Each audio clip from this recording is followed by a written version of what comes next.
햇살의 책장. 소중한 내 인생과 관계를 위한 말하기 심리학. 오늘 읽어드릴 책은 심리학 멘토인 황시투안의 인생의 변화는 말투에서 시작된다입니다. 다른 사람을 변화시키고 싶다면. 나는 책을 여러 권 냈고 모두 판매량이 나쁘지 않았다. 그런데 뛰는 놈 위에 나는 놈이 있다고 했던가? 미국 도서시장에는 일주일 만에 무려 20만 권이나 팔린 책이 있다. 순간 부러운 마음에 제목부터 살펴보게 됐다. 여러분도 무슨 책인지 궁금할 것이다. 이 책의 제목은 30일 만에 당신의 아내를 변화시키는 방법이다. 아마도 당장 찾아서 읽어보고 싶겠지만 찾지 못할 것이다. 그 대신 30일 만에 당신의 인생을 변화시키는 방법으로 검색해야 이 책을 찾을 수 있다. 왜일까? 사실 이 책은 출간 당시 제목 중 라이프를 와이프로 잘못 기재하는 실수를 저질렀다. 출간된 지 일주일이 지난 후에야 오타를 발견했다. 출판사는 황급히 책을 회수해 원래 제목으로 바꿔서 시장에 내놓았다. 그러자 이해할 수 없는 일이 벌어졌다. 30일 만에 당신의 아내를 변화시키는 방법은 일주일에 20만 권이 팔렸는데 30일 만에 당신의 인생을 변화시키는 방법은 한 달 동안 2권밖에 팔리지 않은 것이다. 20만 권과 2권. 그야말로 하늘과 땅 차이다. 그 까닭은 무엇일까? 사람들은 모두 자신을 변화시키기보다 남을 더 변화시키길 원하기 때문이다. 그래야 내가 좀 더 살기 편하다. 물론 우리가 남을 변화시키고 싶어 하는 데에는 상대방이 자신의 잘못을 인지하고 개선하여 더 나은 삶을 살아가게 하려고 라는 나름 타당한 이유도 있다. 엄마가 아이의 좋지 않은 생활 습관을 바꾸고 선생님이 학생의 적극적이지 못한 학습 태도를 바꾸고 부부가 서로의 부정적인 면을 바꾸며 사장이 직원의 비효율적인 일 처리 방식을 바꾸는 것 모두 마땅히 해야 할 일이긴 하다. 그렇지만 지나치게 직설적으로 의견을 제시하면 상대방은 귀담아 듣지 않을 것이고 되려 갈등만 조장하게 된다. 남에게 좋은 말을 해주는 것은 포백, 배와 비담보다 따뜻하고 남에게 상처 입히는 말은 포격, 창으로 찌르는 것보다도 깊다는 말이 있다. 좋은 말은 강한 추진력을 지니고 폭언은 거대한 파괴력을 지니고 있다. 좋은 마음으로 의견을 냈을지라도 관계를 송두리째 망쳐버리거나 심지어 사랑하는 사람을 다치게 할 수도 있다. 사람은 늘 상대방이 틀렸다고 전제하며 자신이 옳다는 것을 증명하려고 노력한다. 자신을 피해자로 여기고 어떻게든 자신의 무고함을 증명하려는 관성이 있다. 왜 일 처리를 똑바로 못해? 방금 청소했는데 너 때문에 또 더러워졌어. 당신은 내 생각을 전혀 하지 않아. 넌 항상 나한테만 그래. 뭔가 익숙한 말들이지 않은가? 누구나 이런 말을 했거나 들어왔을 것이다. 때론 우리는 직접 표현하지 않아도 무의식 중에 상대의 잘못을 더 크게 여기고 책임을 전부 떠넘겨버리곤 한다. 잊지 말자. 근거도 존중도 없이 질책받고 싶어하는 사람은 아무도 없다. 일방적으로 잘못을 떠넘기는 것은 상대방의 반항심만 초래할 뿐이다. 내가 존경하는 미국의 소통 전문가 더글러스 스톤은 저서 우주인들이 인간관계로 스트레스 받을 때 우주정거장에서 가장 많이 읽은 대화책에서 자신이 직접 겪은 에피소드를 소개했다. 어느 출근길 더글러스는 좁은 도로에 택시 한 대와 승용차 한 대가 서로 대치하면서 길을 막고 있는 상황을 목격했다. 그 누구도 양보하지 않으려 했고 도로는 계속해서 정체되고 있었다. 더글러스는 차에서 내려 택시 기사에게 다가가 이렇게 말했다. 기사님, 제가 보기에 두 분 중 기사님만 전문 운전사인 듯한데 운전 실력이 없으면 이 좁은 골목길을 도저히 빠져나갈 수 없을 것 같습니다.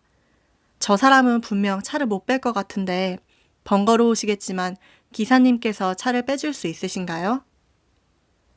택시기사는 더글러스를 힐끗 보더니 고개를 끄덕이며 어휴, 그래요. 이건 나밖에 못하지 라고 말한 뒤 곧장 택시에 올라 후진해서 골목을 빠져나갔다.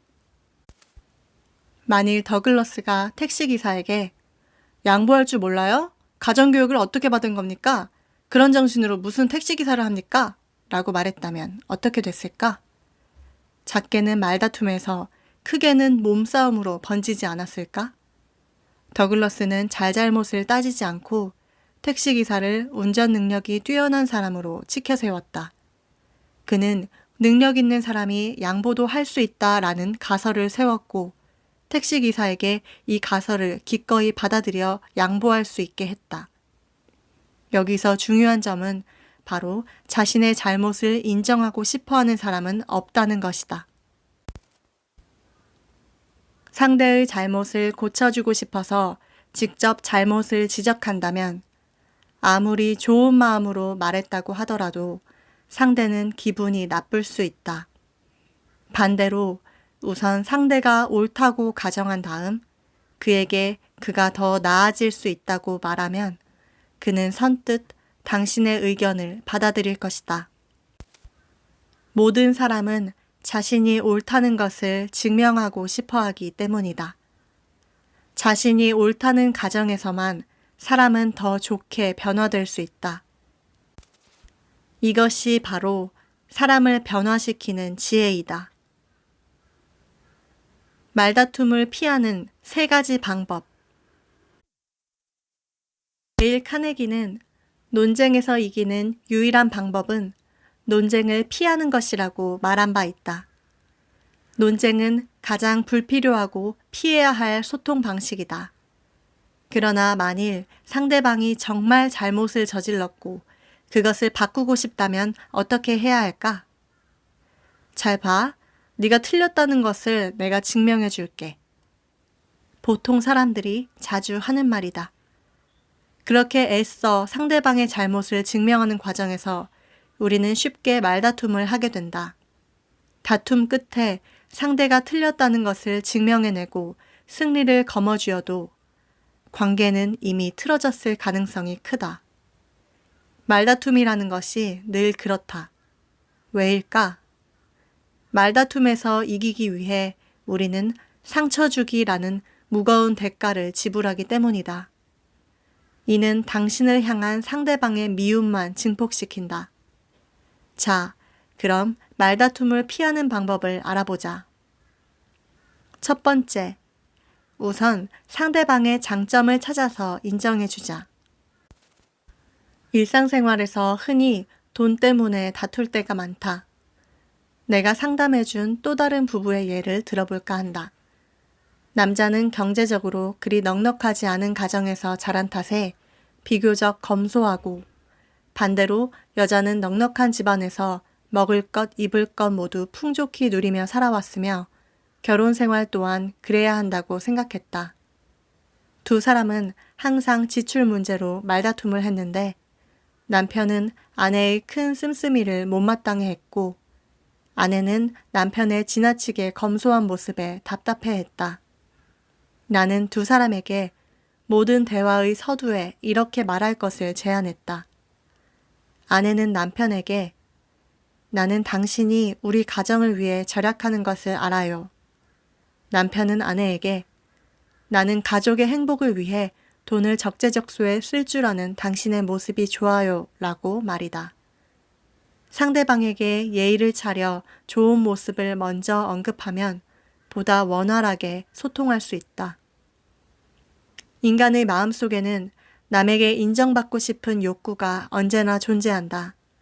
상대방의 가치를 높게 평가하여 당신이 그를 존중하고 중시한다는 것을 느끼게 해야 그는 비로소 기꺼이 당신의 지적과 제안을 받아들일 것이다. 두 번째, 상대방에게 더 잘할 수 있는 길을 알려주자. 서로의 감정을 잘 다스렸다면 이제 싸움의 본래 목적인 문제 해결을 위해 절충 방법을 모색해야 한다. 다시 좀 전 부부의 사례를 예로 들어보자. 이렇게 이야기하면 상황은 훨씬 좋아질 것이다. 여보, 나는 모모한 방면에 돈을 써야 좀 더 자신감이 붙을 것 같고 더 행복할 것 같아요. 여보, 나는 당신이 그런 쪽으로 돈을 쓰는 것은 반대하지 않지만 같은 스타일의 가방을 색깔별로 다 살 필요는 없다고 생각해요. 사실 사람들은 대부분 자신의 결점을 어느 정도 인지하고 있다. 좋은 분위기에서 부드러운 말투로 조언한다면 상대방은 기꺼이 조언을 받아들인다.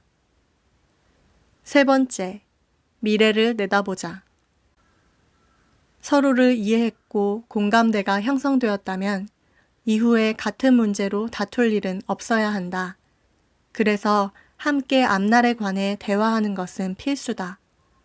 많은 사람이 사건이 해결된 후 네가 앞으로 더 잘할 것이라고 믿어. 이제 네가 나를 실망시키는 일은 없을 거라고 생각해 같은 말을 주로 한다. 앞날에 관한 이야기는 맞지만 배우자에게 할 말로는 적합하지 않다. 이보다는 두 사람이 함께 의논해서 후환을 끊을 수 있는 구체적인 방법을 찾아내는 것이 더 이상적이다. 예를 들어 우리 계좌 하나를 정해서 온전히 저축용으로 사용하는 것은 어떤가요? 그러면 앞으로 확실히 걱정이 줄어들 것 같아요. 어디서든 사용할 수 있다. 이 기술을 터득하고 습관화하면 당신이 바라는 대로 상대방이 변화하려는 것을 보게 될 것이다. 상대방에게서 장점이라고는 눈을 씻고 봐도 보이지 않는데 어떻게 하나요? 이렇게 묻는 사람이 있을지도 모른다. 중에 양이, 양 중에는 음이 있듯 무슨 일이든 두 존재는 서로 보완하며 발전하므로 우리가 찾으려 한다면 반드시 발견할 수 있다. 옷차림을 예로 들어보자.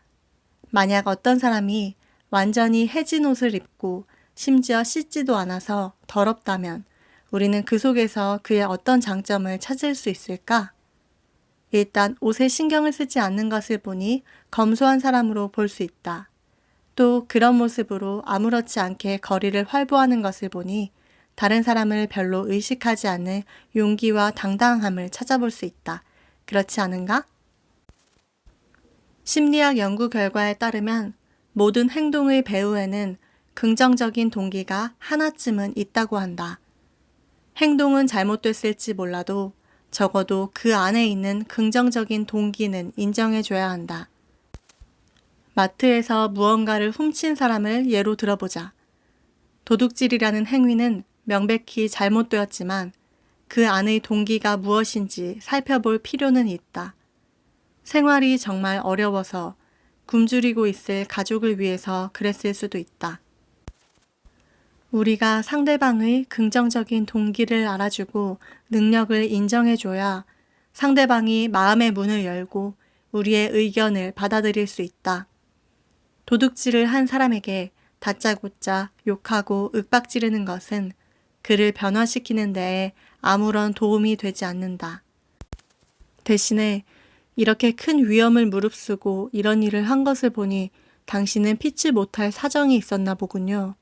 하지만 당신이 대담한 일에 썼던 두뇌를 더 나은 일에 쏟는다면 분명 유용하게 사용될 수 있을 겁니다. 이렇게 말한다면 그를 변화시킬 수 있을지도 모른다. 지금 당장 주변 사람에게 이 방법을 시도해보자.